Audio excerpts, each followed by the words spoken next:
Secretary of State Pompeo, as the last thing he did before he left office in January, was to determine, as the word is, that what goes on in Xinjiang is a genocide.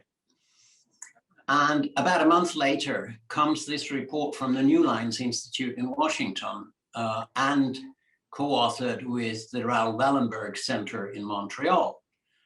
And it professes to be a totally independent institute working for peace. And the report put together by independent scholars, and that it should be the largest and most solid, whatever, documentation behind that accusation or determination that it's a genocide, according to the 1948 convention.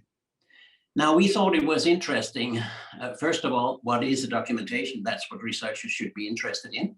It's part of, an ongoing negative monitoring by media of China.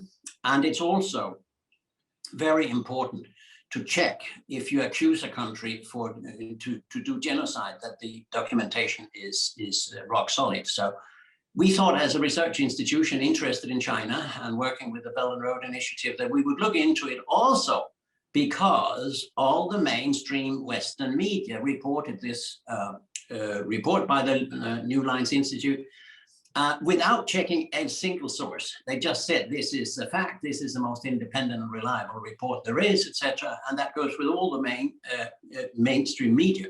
So we thought it was interesting simply to look into what is going on here and why is it all monitored this without any critique or source checking.